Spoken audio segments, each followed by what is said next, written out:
اعوذ باللہ من الشیطان الرجیم بسم اللہ الرحمن الرحیم مالک یوم الدین ایاک نعبد و ایاک نستعین صدق اللہ العظیم۔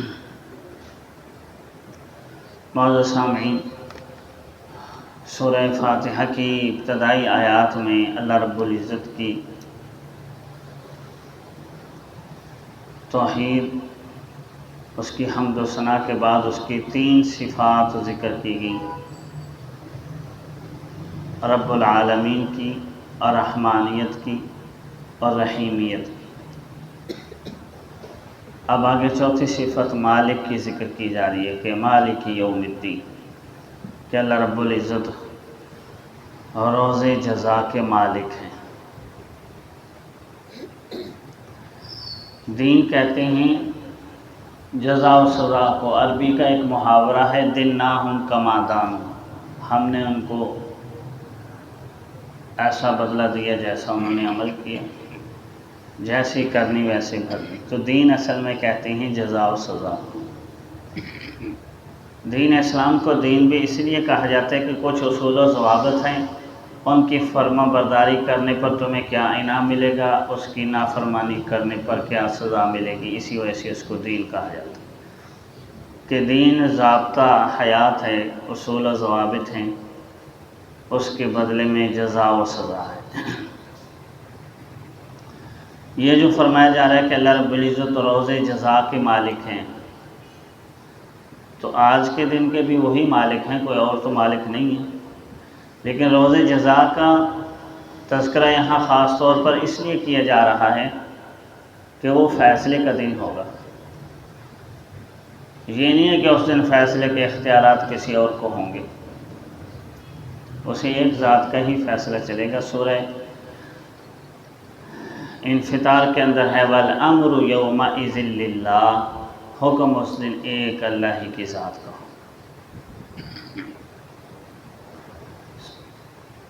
دنیا کے اندر بظاہر بہت سارے لوگ دعویٰ کر لیتے ہیں، اور یہاں بظاہر ملکیت انسان سمجھتا ہے کہ فلاں چیز فلاں کی ملکیت ہے، لیکن حقیقی مالک یہاں پر بھی اللہ رب العزت ہیں، اور اس دن اس کا ظہور بھی ہو جائے گا کہ کسی کی کوئی ملکیت نہیں۔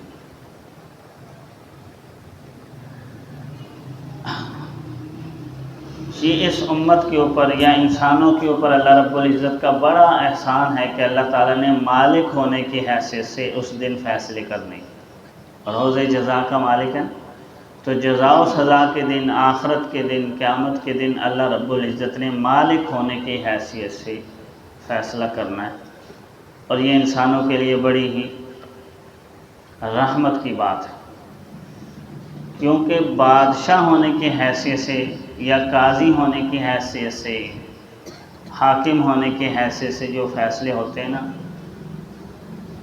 وہ محدود ہوتے ہیں۔ قاضی اگرچہ اختیارات جتنے بھی رکھتا ہے، لیکن وہ قانون کا پابند ہے۔ حاکم کے پاس جتنے بھی اختیارات ہوں، آخر وہ اصول و ضوابط، قاعدے قانون، آئین اور حکومت کا پابند ہے۔ تو گویا کہ قاضی یا حکمران بھی جو فیصلہ کرتے ہیں، ان کے اوپر بھی حکومت قانون کی ہوتی ہے، وہ قانون اور ضابطے سے ہٹ کر فیصلہ نہیں کر سکتے۔ یہ مالک ہی ہے جس کو پورے اختیارات ہوتے ہیں کہ وہ جو چاہے کرے، اس کو کوئی باز پرس کرنے والا نہیں۔ اللہ رب العزت مالک ہے۔ اب مثال کے طور پر ایک فیکٹری کا مالک ہے، وہ اپنے مینیجر کو بلا عذر ہی چھٹی کرا دے کہ بس کل سے آپ نے کام پر نہیں آنا، تو وہ مالک ہے۔ اب مینیجر اس کے آگے کوئی چون چرا نہیں کر سکتا، اور اگر مینیجر نے اربوں روپے کی خرد برد کی ہی ہے، مالک چاہے تو معاف کر دے، کوئی چون چرا نہیں کر سکتا۔ یہی مالک ہے، مالک یوم الدین۔ اللہ رب العزت نے جزا و سزا کے دن مالک ہونے کی حیثیت سے فیصلہ کرنا ہے، اور اس میں ہمیں یہ بتایا جا رہا ہے، یہ خاص عقیدہ ہمیں رکھنا چاہیے کہ اللہ تعالیٰ کسی قاعدے قانون، کسی ضابطے کے پابند نہیں ہے۔ سب اس کے پابند ہیں، وہ کسی کا پابند نہیں۔ مسیحیوں، عیسائی اور اسی طریقے سے بہت ساری ایسے ہندوؤں کے اندر بھی جزا و سزا کا ایک تصور ہے جسے وہ کرم کے نام سے، کرم کے عقیدے سے جانتے ہیں، اور وہ کہتے ہیں کہ اللہ تعالیٰ پابند ہیں اللہ کے اوپر انصاف کرنا۔ اللہ تعالیٰ انصاف کریں گے لیکن پابند نہیں ہے، چاہے تو فضل کر دیں گے۔ جب اللہ تعالیٰ فضل کر دیں گے تو گنہگار کو بھی بخش دیں گے، کیونکہ وہ مالک ہے۔ انصاف اگر اللہ کی ذات نے کیا تو کوئی نہیں بچ سکے گا۔ کہتے ہیں حق تے ساڈا یہی ہے کہ لطراں دے دان دے، یہ تو اس کا فضل ہوگا کہ ہمیں اللہ رب العزت بخش دے گی۔ انصاف تو اگر چاہا تو پھر کام خراب ہو جائے۔ دوسری بات یہ ہے، عیسائی کہتے ہیں کہ اللہ رب العزت کے اوپر انصاف اس قدر پابند ہے کہ گناہ گار کو سزا دینی ضروری ہے، اور یہی وجہ ہے کہ انہوں نے یہ پھر عقیدہ گھڑ لیا کہ اللہ رب العزت نے کے اوپر چونکہ انصاف پابند ہیں، اللہ تعالیٰ انصاف کے پابند ہیں، اسی وجہ سے اللہ تعالیٰ نے انسانوں کے گناہوں کی سزا دینے کے لیے اپنے بیٹے کو سولی پر چڑھایا، کیونکہ ضابطے کا وہ پابند تھا۔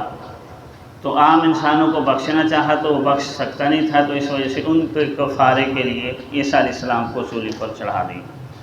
عیسیٰ علیہ السلام کو اللہ کا بیٹا کہتے ہیں۔ تو یہ کیسا انصاف ہوا آپ نے؟ کیا کسی نے اور بھرا کسی نے، یہ تو کوئی انصاف نہیں ہوا۔ تو اصل میں بنیادی غلطی وہاں انہوں نے کر لی کہ اللہ تعالیٰ انصاف کے پابند ہیں۔ اللہ رب العزت عدل انصاف کرتے ہیں لیکن پابند نہیں ہیں، تو چاہے تو فضل بھی فرما دیں، تو فضل اللہ رب العزت گناہ گاروں کے اوپر کریں گے۔ اور عیسائیوں نے گناہ گاروں کے اوپر فضل کیسے کیا کہ ایک بے گناہ ہستی کو کفارہ پر چڑھا دیا، سولی پر چڑھا دیا، اور اسی وجہ سے مسیحی صلیب کا عقیدہ رکھتے ہیں اور صلیب کو پوجتے بھی۔ ایک فرضی کہانی، لمبی داستان انہوں نے بنائی ہوئی۔ تو یہ اللہ رب العزت مالک یوم الدین، روز جزا کے مالک ہیں، اور مالک ہونے کی حیثیت سے فیصلہ کریں گے اور ہمارے اوپر فضل و احسان ہو جائے۔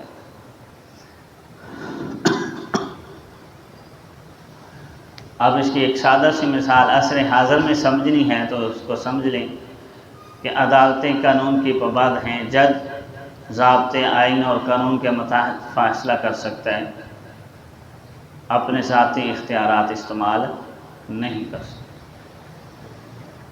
اگر کرتا ہے تو وہ قانون اور ضابطے کی خلاف ورزی کرنے والا شمار کیا جائے۔ لیکن صدر پاکستان کو جو اختیار حاصل ہیں وہ ذاتی طور پر حاصل،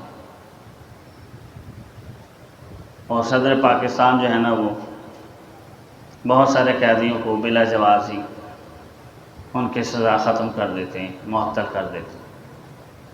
تو یہ آئینی طور پر اس کو اختیارات دی گئے، حالانکہ اس کے یہ اختیارات نہیں۔ اللہ رب العزت کو واقعتاً اور حقیقتاً یہ اختیارات حاصل ہیں، جس کو چاہیں محض اپنے فضل و کرم سے معاف فرما سکتے ہیں۔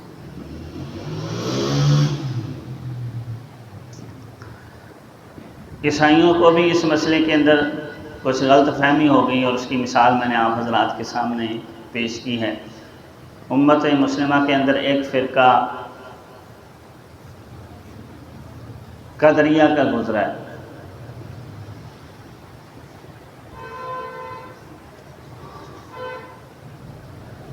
وہ بھی کہتے ہیں کہ اللہ جو اصلح للعبد ہے وہ بندوں کے لیے، وہ اللہ کی ذات کے اوپر واجب۔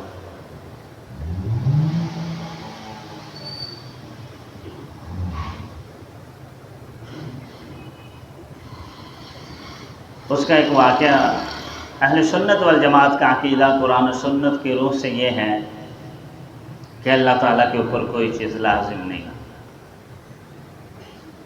ہاں عدل و انصاف کریں گے، لیکن وہ کہتے ہیں نہیں، جس میں بندوں کا فائدہ ہے اس کے مطابق فیصلہ کرنا، اس کے مطابق حکم دینا اللہ رب العزت کے اوپر لازم ہے۔ اللہ تعالیٰ اس کے خلاف نہیں چل سکتا۔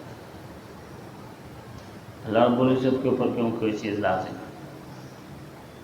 تو اہل سنت والجماعت کے عقائد میں جو امام ہے نا وہ ابو الحسن اشعری رحمہ اللہ ہے. یہ بھی پہلے معتزلہ کا عقیدہ رکھتے تھے، اور معتزلہ یہی کہتے ہیں کہ اللہ کے اوپر جس میں بندوں کا فائدہ ہے لازم ہے کہ اس کے مطابق فیصلہ کریں، اس کے مطابق حکم دیں. تو جب اللہ رب العزت نے ابو الحسن اشعری رحمہ اللہ کو کچھ سمجھ عطا فرما دی، عقیدہ ان کا درست ہو گیا کہ اللہ کی ذات کے اوپر تو کوئی چیز لازم نہیں ہے، فعال لما یرید ہے، وہ کرتے ہیں جس کا ارادہ جو وہ چاہتا ہے وہ کر دیتا ہے. تو ایک معتزلی سے ان کا مناظرہ ہوا، بڑا دلچسپ مناظرہ ہے. وہ فرمانے لگے، معتزلی سے انہوں نے پوچھا کہ 3 بھائی، ایک بھائی بڑا ہوا اور نیک بنا، ایک بھائی بڑا ہوا اور برا بنا، ایک بچپن کے اندر ہی فوت ہو گیا، تو ان تینوں کا اللہ تعالیٰ کیا فیصلہ کریں گے؟ تو جو معتزلی عقیدہ رکھتا تھا وہ کہنے لگا کہ جو بڑا ہو کر نیک صالح بنا ہے، اللہ کے ذمہ واجب ہے کہ اللہ تعالیٰ اس کو جنت عطا فرمائے، کیونکہ اس نے محنت کی ہے، اس کے اعمال کے مطابق اللہ کے ذمہ لازم ہے کہ اللہ اس کو جنت عطا فرمائے. اور جو برا بنا ہے، بڑا ہوا، کفر کیا، بد کردار ہوا، اللہ رب العزت کے ذمہ لازم ہے کہ اللہ رب العزت اس کو جہنم کے اندر بھیجے. اور ایک بات سمجھ لیں، جو مالک ہوتا ہے نا، میں نے ابھی آپ کو کہا مالک بے قصور کو بے دخل کر دے، قصوروار کو معاف کر دے، اللہ کی قدرت کے اندر ہے. اب دیکھیں قرآن کریم میں اللہ تعالیٰ عیسیٰ علیہ السلام سے پوچھیں گے کیا آپ نے عیسائیوں سے کہا تھا کہ مجھے خدا کہو اور میری پوجا کرو، مجھے خدا کا بیٹا کہو؟ عیسیٰ علیہ السلام کہیں گے نہیں، میں نے تو ان کو توحید ہی کی تعلیم دی تھی. لیکن اس کے بعد عیسیٰ علیہ السلام فرمائیں گے ان تعذبہم فإنہم عبادک، اگر آپ ان کو عذاب دیں تو یہ تیرے بندے ہیں، آپ عذاب دے سکتے ہیں اور ان کا جرم بھی ہے. وَإِن تَغْفِرْ لَهُمْ، اور اگر آپ ان کو بخش دیں تو مشرک کی بخشش ہو سکتی، کافر کی بخشش ہو سکتی؟ نہیں ہو سکتی.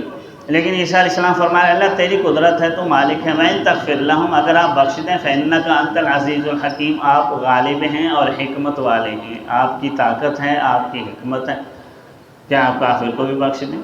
ہم چوں چرا نہیں کر سکتے. یہ ہے کہ اللہ رب العزت کے ذمے کوئی چیز لازم نہیں ہے،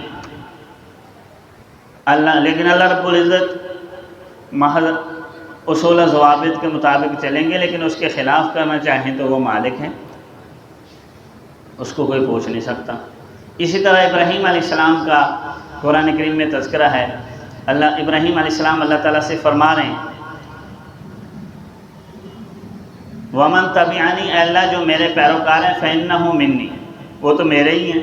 وَمَنْ عَصَانِي، اور جنہوں نے میری نافرمانی کی ہوئی ہے، فَإِنَّكَ أَنْتَ الْغَفُورُ الرَّحِيمُ، آپ بخشنے والے، رحم کرنے والے ہیں، آپ رحم کر دیں تو کوئی آپ کو پوچھ نہیں سکتا. لیکن ہیں وہ میرے نافرمان ہیں، نبی کے پیروکار نہیں. یہ اس سے پتہ چلتا ہے اللہ کے ذمے گناہ گار کو سزا دینا لازم نہیں ہے. اللہ اپنی قدرت کا اظہار کرنا چاہیں تو کر سکتے ہیں، اگرچہ کریں گے نہیں. کافر کا خود اللہ رب العزت نے کہہ دیا کہ میں نے جہنم میں ہی اس کو بھیجنا ہے، لیکن اللہ رب العزت کے ذمے کوئی چیز لازم نہیں. تو معتزلی کہنے لگا کہ اللہ کے ذمہ لازم ہے کہ اس کو جہنم میں بھیجیں. اور فرمایا جو تیسرا چھوٹا بچپن میں ہی فوت ہو گیا،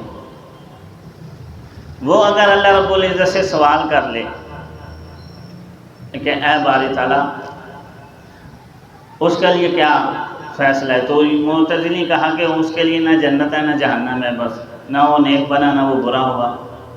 حالانکہ آخرت میں یہ جنت ہے یا جہنم ہے، دو ہی چیزیں ہیں. بچے بھی جنت میں جائیں گے اور خدمت گزار بنیں گے. اور کافروں کے بچے کے بارے میں حدیث میں یہ بھی آیا ہے کہ وہ اپنے والدین کے تابع ہیں. تو پھر امام ابو الحسن اشعری رحمہ اللہ نے اس سے سوال کیا کہ اگر یہ تیسرا بچہ جو بچپن میں ہی فوت ہو گیا نا، یہ اللہ تعالیٰ سے سوال کر لے کہ باری تعالیٰ آپ نے مجھے بڑا کیوں نہیں کیا، میرے لیے بڑا ہونا فائدہ مند تھا، میں بڑا ہوتا، میں بھی نیکی کرتا، ایمان لاتا اپنے بھائی کی طرح، میں بھی جنت میں جاتا۔ اگر میرے لیے یہ چیز فائدہ مند تھی تو مجھے آپ نے بڑا کیوں نہیں کیا، بچپن میں کیوں مار دیا آپ نے؟ تو معتزلی کہنے لگا کہ اللہ تعالیٰ اس کو کہیں گے کہ مجھے پتہ تھا تو نے بڑے ہو کر اچھا نہیں بننا، تو نے برے کام کرنے، کفر کرنا، اس لیے تیرے لیے بچپن میں ہی مر جانا بہتر تھا تاکہ تو جہنم سے بچ جائے، اس وجہ سے میں نے تجھے بچپن میں ہی مار دیا، وفات دے دی۔ تو امام اہل سنت ابو الحسن عشری رحمہ اللہ اس معتزلی سے کہنے لگے کہ جب اللہ تعالیٰ اس چھوٹے کو یہ جواب دیں گے تو جو بڑا برا ہے تو وہ اللہ سے پوچھ رہے ہیں، اللہ تجھے تو پتہ تھا میں نے بڑا ہو کر برا بننا ہے، میں نے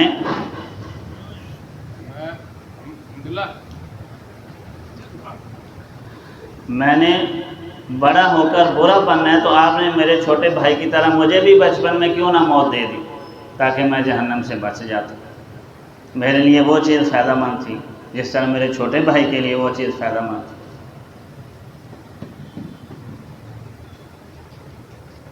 تو اس پر وہ لاجواب ہو گئے اور پتہ چل گیا کہ اللہ کی جسم میں کوئی چیز لازم نہیں، اللہ تعالیٰ اپنا فضل فرمانا چاہے تو فرما سکتے ہیں، اگرچہ اللہ رب العزت کے ہاں ضابطے طے ہیں اور اللہ تعالیٰ نے خبر دے دی ہے کہ میں نے مشرک کو، کافر کو بخشنا نہیں ہے، لیکن اس کی قدرت کے متاحت ہے، اس کی قدرت پر کوئی سوال نہیں اٹھا سکتا۔ مالک یوم الدین، روز جزا کا مالک۔ اسی کے بعد فرمایا ایاک نعبد و ایاک نستعین، اے اللہ ہم تیری ہی عبادت کرتے ہیں۔ اس کا ترجمہ یہ نہیں ہے اللہ ہم تیری عبادت کرتے ہیں، ترجمہ تیری ہی عبادت کرتے ہیں، یعنی تیرے علاوہ کسی اور کی عبادت نہیں کرتے۔ یہ اس کا اصول و ضوابط کے اعتبار سے اس کا صحیح ترجمہ یہی ہے۔